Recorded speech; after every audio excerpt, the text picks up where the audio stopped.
মানুষের ইহকালীন জীবনের কর্মকাণ্ডের হিসাব হবে পরকালীন জীবনে।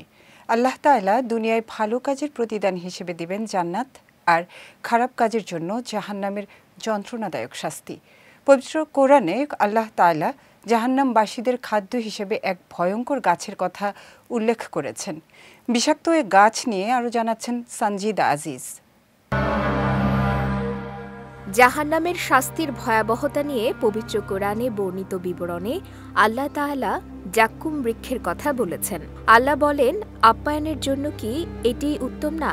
জাক্কুম বৃক্ষ সীমা লঙ্ঘনকারীদের জন্য আমি এ সৃষ্টি করেছি পরীক্ষা স্বরূপ। এই বৃক্ষ জাহান্নামের তলদেশ থেকে উদ্গত, এর গুচ্ছ শয়তানের মাথার মতো। সীমা লঙ্ঘনকারীরা তা ভক্ষণ করবে এবং তা দিয়ে উদর পূর্ণ করবে। তার উপর অবশ্যই তাদের জন্য ফুটন্ত পানির মিশ্রণ থাকবে। তারপর অবশ্যই তাদের প্রত্যাবর্তন হবে জাহান্নামের দিকে।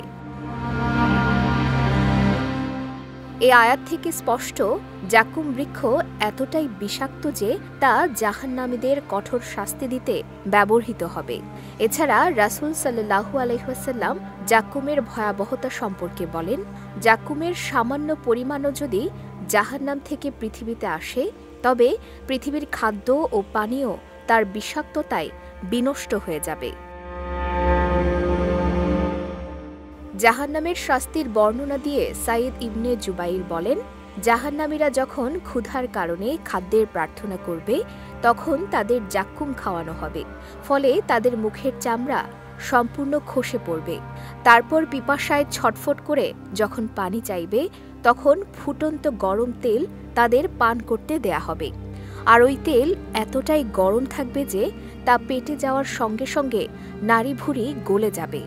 এমন অবস্থায় লোহার হাতুড়ি দিয়ে তাদের প্রহার করে দেহের প্রতিটি অংশ পৃথক করা হবে। আর এই যন্ত্রণা এতটাই কঠিন হবে যে তারা চিৎকার করে মৃত্যু কামনা করতে থাকবে। এরপর তাদের জাহান্নামে নিক্ষেপ করা হবে এবং নতুন শাস্তির মুখোমুখি করা হবে।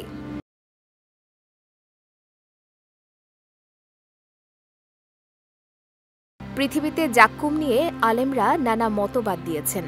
অনেকে মনে করেন এটি ক্যাকটাসের মতোই কাঁটাযুক্ত এক বৃক্ষ।